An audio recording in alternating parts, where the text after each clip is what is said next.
Meus irmãos, quero convidá-los a abrir a Escritura Sagrada na primeira carta de Paulo aos Coríntios, no seu capítulo 7. 1 Coríntios, capítulo 7. Nós vamos dar sequência às nossas meditações em série, nessa carta. Essa que será a nossa 20ª devocional na primeira carta de Paulo aos Coríntios.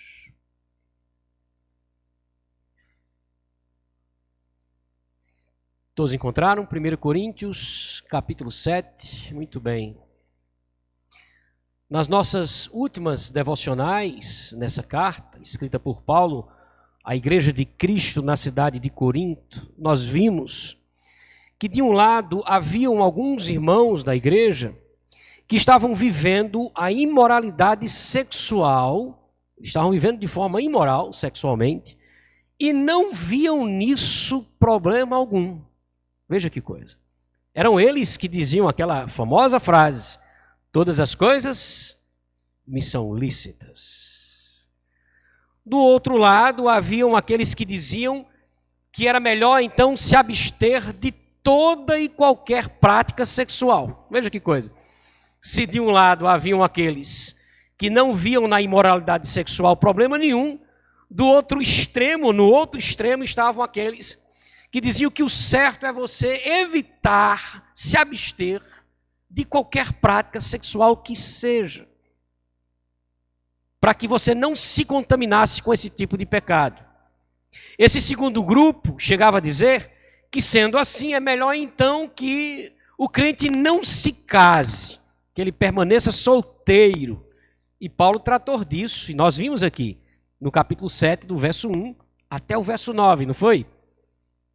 Mas se ele já for casado, esse grupo dizia, então é melhor que se separe. Veja que coisa, que extremo. Que é o que Paulo vai tratar do verso 10 até o verso 16. Que igreja, não é? Que igreja confusa, né? Uns diziam que não tinha nada de mais, qualquer prática sexual. Os outros diziam, olha, toda prática sexual deve ser evitada. E por isso é melhor então que nem se case para evitar isso. E se você perguntasse, mas os que já são casados, que se separem, para que evitasse esse tipo de pecado e de contaminação. E é o que Paulo passa a tratar no texto dessa noite. Veja, certamente nós temos aqui um grande desafio. Eu percebi, na hora da leitura devocional aqui, pela reação dos irmãos, a expectativa em relação a esse texto. E de fato, nós temos um bom desafio em entender esse texto essa noite. Nessa aqui, como eu já vos disse, será a nossa 20ª devocional nessa carta. O nosso tema está aí, impresso no seu boletim. Aos casados. Aos casados. Nós vamos fazer a leitura do texto novamente, o texto em questão. Me refiro ao verso 10 até o verso 16, que é a segunda parte do texto. E depois a gente faz mais uma oração como é de praxe, tá bom? Acompanhe a leitura na sua Bíblia, então. A partir do verso 10, a orientação de Paulo àqueles que já estavam casados. Olha o que é que ele diz. Capítulo 7. A partir do verso 10 de 1 Coríntios. Diz assim.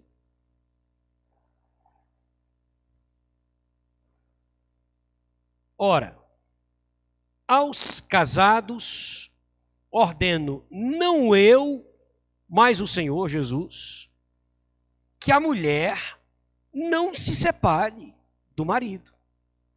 Se, porém, ela vier a separar-se, que não se case, ou então que se reconcilie com o seu marido.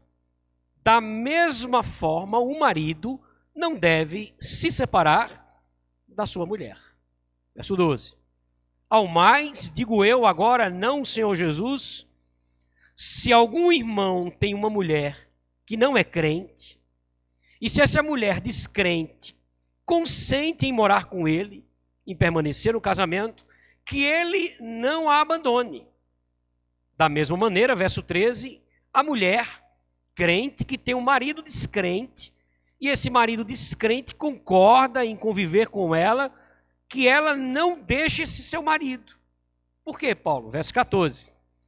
Porque o marido incrédulo, o marido que não é crente, ele é abençoado no convívio com a esposa. E a esposa descrente, da mesma maneira, termina sendo meio que abençoada no convívio com o marido crente. De outra maneira, os filhos de uma relação assim seriam impuros. Porém, agora que tem um dos dois pais que são crentes, eles são abençoados, ou são santificados, ou santos. Verso 15. Mas, tem uma coisa. Se o cônjuge descrente quiser se separar, que se separe. Porque em tais casos, partindo dele essa iniciativa, o crente não fica sujeito à servidão, nem o irmão e nem a irmã. Pois Deus tem nos chamado para viver em paz. Pois eu pergunto, verso 16, como é que você, ó mulher crente, sabe que teu marido vai se converter? Ou como você, ó marido crente, sabe que a sua mulher vai se converter? Que coisa, né? Que texto. Que Deus nos dê a graça de entendê-lo. Vamos orar mais uma vez? Feche seus olhos. Deus bondoso, nos dá temor diante da Tua palavra, pois a Tua palavra foi escrita por homens inspirados pelo Teu Espírito. Ela é aquilo que de verdade o Senhor quer transmitir sobre Tua vontade para as nossas vidas. Ensina-nos essa noite, ó Deus, por meio da Tua palavra. Em nome de Jesus. Amém. Muito bem, meus irmãos. Primeiro, perceba, de uma forma geral, nós temos a orientação do apóstolo Paulo nos versículos iniciais, verso 10 e verso 11. Qual é a orientação geral? Veja novamente. Que os casados, aí Paulo diz, estou ordenando eu, não eu, mas o Senhor Jesus, que os casados, que a mulher não se separe do marido, aí lá no final do verso 11, e que o marido não se separe da mulher. Então, de uma maneira geral, a ordem contida nesses dois versos é: aqueles que estão casados não se separem. Casal de crentes aí não deve se separar, é o que ele coloca aqui. Agora veja, quando Paulo diz aí no texto, preste atenção no versículo, no início, quando ele diz assim, ordeno não eu, mas o Senhor, o que Paulo está dizendo aqui é que ele traz a lembrança que Jesus, o Senhor, havia falado desse assunto quando esteve aqui. Por isso que ele diz assim, olha, não é uma ordem minha, Jesus já havia falado sobre isso. Vamos ver como ele falou? Há alguns textos que trazem isso, mas eu escolhi o texto de Mateus. Marque sua Bíblia, para a gente ver Jesus falando sobre isso, como Paulo está alegando aqui. Mateus, capítulo 19. Volte, eu espero que você encontre o texto lá nos Evangelhos. Primeiro livro ali, Novo Testamento. Mateus 19. Para a gente ver Jesus falando sobre esse assunto. Quando Paulo diz, ordeno não eu, mas o Senhor, é isso que ele está dizendo. Vamos ver o que foi que o Senhor ordenou quando esteve aqui? Mateus, capítulo 19, versos 3 a 6. Ele diz assim: vieram a ele, ou seja, vieram a Jesus, alguns fariseus, e o experimentavam perguntando. Fizeram uma pergunta para experimentar Jesus. A pergunta é lícito ao marido repudiar ou deixar a sua mulher por qualquer motivo? Então respondeu Jesus, não tendes lido que o Criador desde o princípio os fez homem e mulher, e que disse, por esta causa deixará o homem pai e mãe, e se unirá à sua mulher, tornando-se os dois uma só carne? Vocês nunca leram isso? Que esse era o projeto de Deus? Aí qual é a conclusão, verso 6? De modo que já não são mais dois, porém uma só carne. Portanto, veja o termo conclusivo. Portanto, o que Deus ajuntou, não separe quem? Não separe o homem. Essa é a ordem. Então, sintetizando aqui o texto, qual é a ordem do Senhor? Aquilo que Deus juntou por meio do casamento, o homem não pode separar. Que é exatamente, volta para o seu texto de Corinto agora, o que Paulo está dizendo no verso 10, quando ele diz assim, ora, aos casados, não sou eu que estou ordenando, mas o Senhor, como a gente acabou de ler no texto, que a mulher não se separe do marido, não deixe o seu marido. Da mesma maneira, aí lá no finalzinho do verso 11, ele diz o quê? E o marido não se separe da sua mulher. Isso é tão sério, e ele está falando de um casal crente, que ele chega a dizer aí, ao ponto dele orientar, que se isso acontecer, ou seja, se esse casal crente, mesmo diante dessa situação, decidir não permanecer casado, não pode casar mais. Ou então tem que se reconciliar. Ou seja, não há como escapar disso. Veja como o casamento é sério, né, irmãos? Veja como é sério isso. Veja novamente o versículo 11, onde ele fala sobre isso. Ó. Se, porém, ela vier a separar-se, que não se case. Qual é a outra alternativa? Ou então que se reconcilie com o seu marido. Como quem diz assim, não há brechas. Não está casado? Eu estou ordenando, não por mim mesmo, mas o Senhor disse isso, e a gente acabou de ver o texto, que o homem não deixe sua esposa. E que a esposa não deixe seu marido. Se ainda assim vocês insistirem nisso, não tem como casar mais. Ou então se reconcilia e volta. Porque não tem outro jeito. Que coisa, irmãos. A turma então que estava pensando em se separar na cidade de Corinto, hein? Como é que fica lendo isso?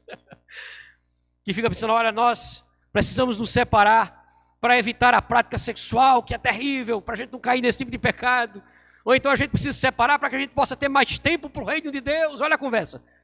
Aí Paulo diz, é assim mesmo que vocês vão querer? Então essa é a cláusula. Se deixar, não se casa mais. Ou então se reconcilie. Não tem como fugir disso. Agora vem a outra pergunta. Lembrando que isso aqui é a resposta que Paulo está dando a uma carta que ele recebeu. Capítulo 7, verso 1, ele fala sobre isso. Eram indagações dos irmãos, ali eram realmente curiosidades, perguntas, dúvidas que eles tinham. Mas aí vem a outra questão. Qual é a outra questão? Mas e se meu cônjuge não se converter? Porque aqui tudo bem, está falando de um casal crente, não é? Mas se o cônjuge for descrente, aí justificam a separação? Não é melhor então evitar essa disparidade? Não é melhor evitar essa diferença entre eles? Afinal de contas, veja, agora eu sou um servo do Senhor.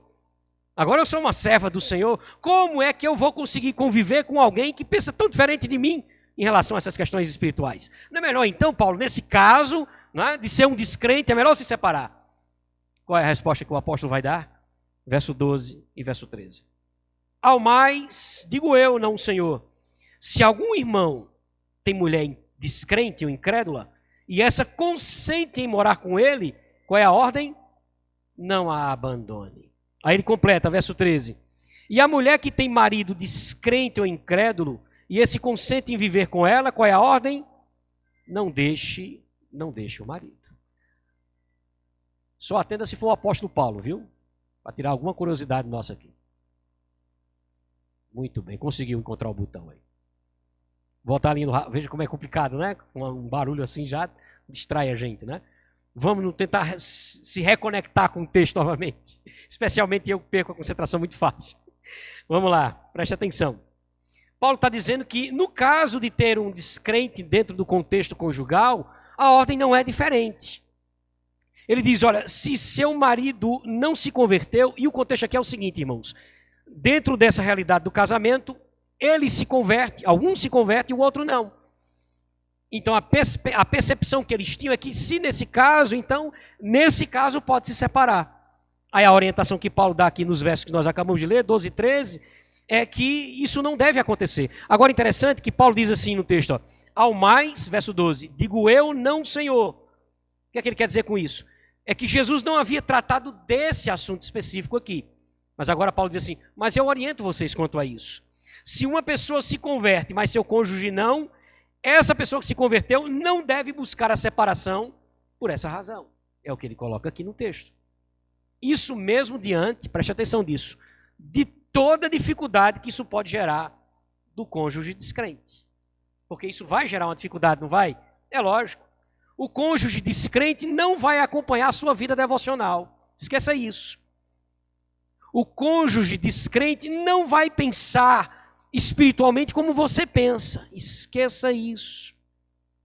Ele não vai ter o mesmo apreço que você tem, nem por Cristo, nem pela palavra do Senhor, nem pela igreja do Senhor. Queridos, quantos depoimentos eu já tive que ouvir aqui na igreja, em outras igrejas e até mesmo no seminário, que a gente precisa ouvir muitas vezes, do desabafo de alguns crentes, sobre a dificuldade desses irmãos em Cristo no convívio com cônjuges descrentes. Mas eles se converteram no caminho, né?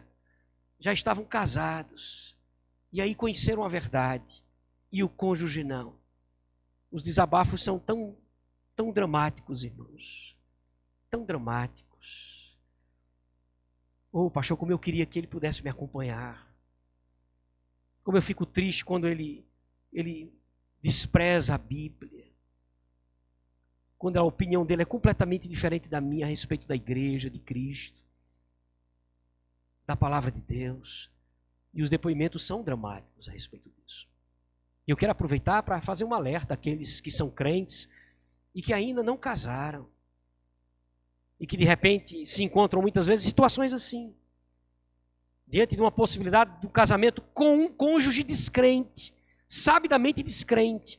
Ou que se suspeita que não seja assim tão crente, como se diz.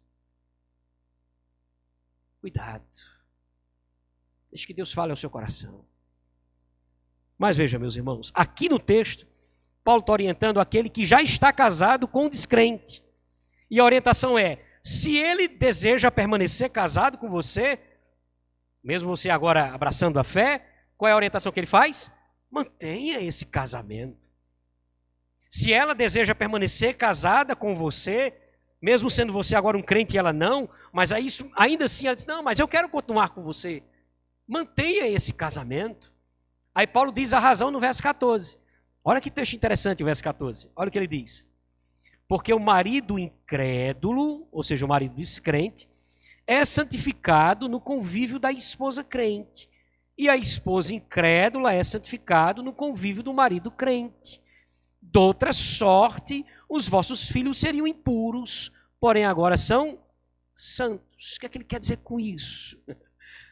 Eu quero que você entenda que o termo santo, aqui no final do texto, ou santificado no início, não significa salvo, como pensam alguns, obviamente. A ideia dele aqui é abençoar. Ele está dizendo aqui, esse convívio com uma pessoa crente vai ser um convívio abençoador. O cônjuge descrente termina muitas vezes sendo abençoado na relação com o cônjuge crente. Eu vou dar um exemplo disso. O homem que se converte, o homem convertido, ele vai buscar seguir as orientações bíblicas a respeito de como ele deve tratar a sua esposa. Ele agora está convertido, ele olha para as Escrituras e tenta enquadrar a sua vida na vontade do Senhor. Aí eu pergunto, adivinha quem vai ser beneficiada com isso? A esposa, ainda que descrente, não é? Ainda que descrente. A mesma coisa acontece quando é o contrário. Quando a esposa se converte, a esposa crente vai buscar alinhar a sua vida como mulher e como esposa aquilo que a palavra de Deus diz a ela. E aí o marido, mesmo sendo descrente, será beneficiado por isso. Por causa dessa obediência dela ou dele a quem? Ao Senhor. Da mesma forma, queridos, é o que geralmente acontece com os filhos pequenos. Quando um dos pais na relação se converte. Não é isso que acontece? É por isso que Paulo encerra, veja novamente o texto, no finalzinho do verso 14. Doutra sorte, os vossos filhos seriam impuros, porém agora, ou seja, no contexto, agora que um é crente, o que acontece? Agora eles são santos, ou seja, agora eles também são abençoados de alguma maneira. Eles são criados dentro de um padrão de santidade diferente do que seria se não tivesse ninguém crente nesse contexto. Mas, geralmente, os filhos que são criados num lar onde pelo menos um deles é crente, sabe que a criação é diferente. Sabe que o esforço do pai crente ou da mãe crente é um esforço muito maior a respeito de sua vida espiritual. E o que é isso, senão uma bênção para a vida dele? É uma bênção para a vida dele. Muitos são os filhos onde um dos pais é crente, que segue esse caminho e termina conhecendo o Senhor em eternidade. Assim também, como não são poucos aqueles que no convívio com o cônjuge crente até mesmo chegam à conversão. Chegam à conversão. Então perceba, pode ser que o cônjuge descrente nesse relacionamento chegue à conversão, seja levado à fé pelo convívio com o cônjuge crente.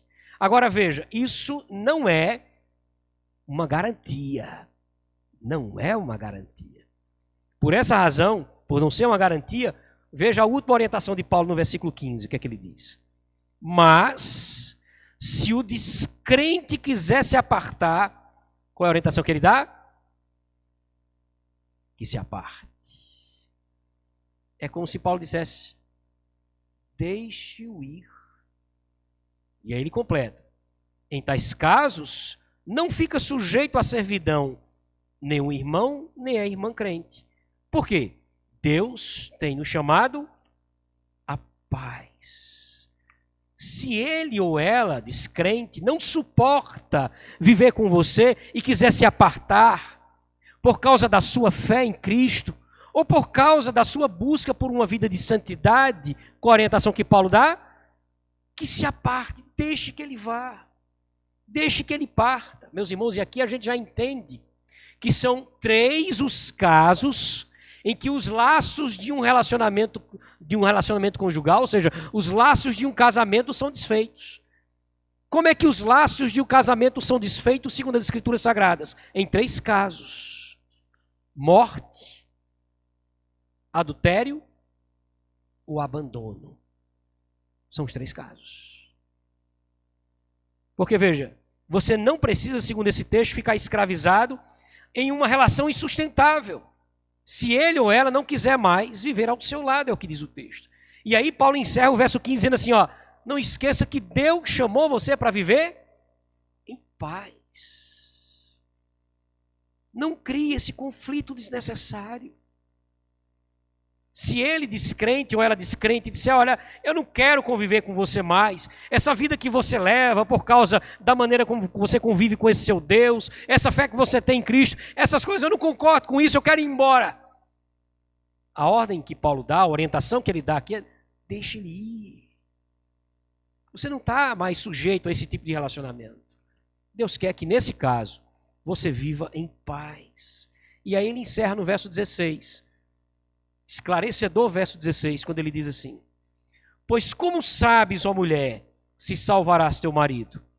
Ou como sabes, ó marido, se salvarás? Percebe como não tem garantia? Como é que você sabe que ele vai ser salvo?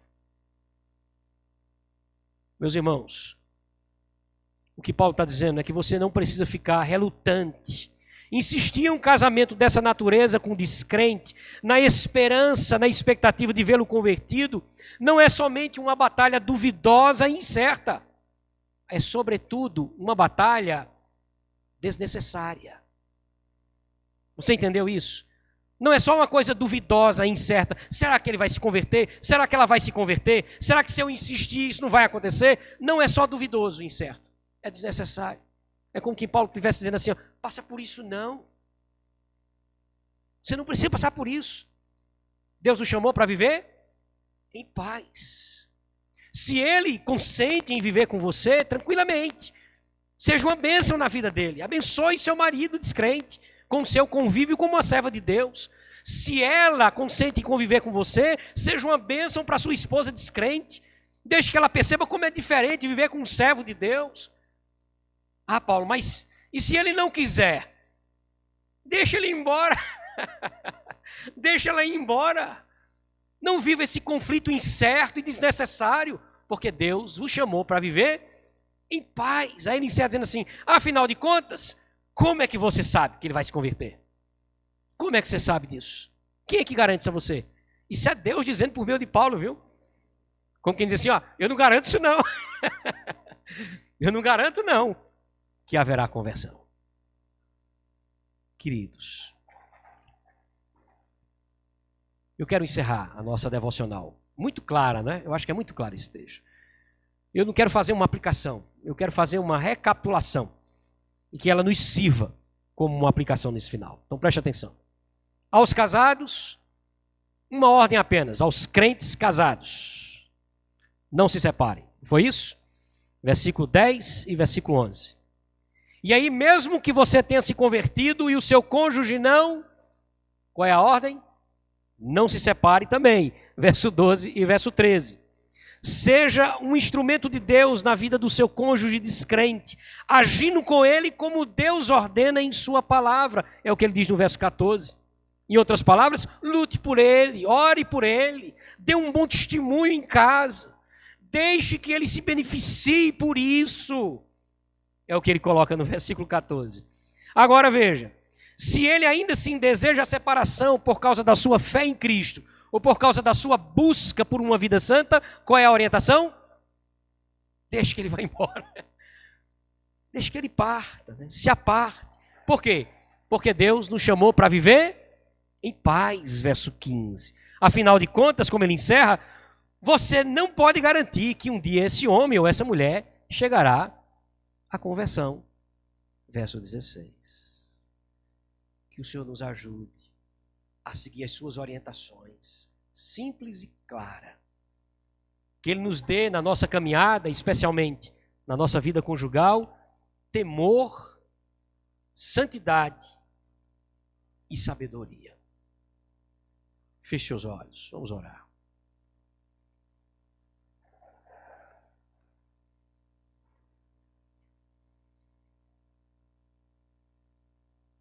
Se Deus falou ao seu coração de uma maneira especial, não apenas fazendo você compreender o texto, que é muito claro, não há muito esforço para isso, mas Deus falou ao seu coração de uma forma especial, fazendo você entender o que esse texto está dizendo a você.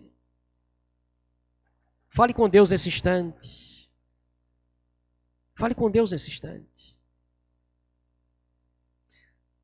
Deus querido, nós queremos te agradecer por tua palavra. E queremos, ó Deus, nesse momento, agradecer pelo teu cuidado, porque a tua palavra, ela revela sobretudo o teu cuidado conosco. Mas, Pai, nós entendemos claramente o que diz a tua palavra a nós. Se vivemos em algum contexto, ó Deus, em que essa palavra se faz necessário para a iluminação da nossa mente, que o Senhor nos ajude a entender isso. Que teu Espírito, ó Deus, comunique ao nosso coração as verdades que precisamos aprender, não apenas do texto, mas as verdades que o Senhor quer nos ensinar por meio dessas claras verdades.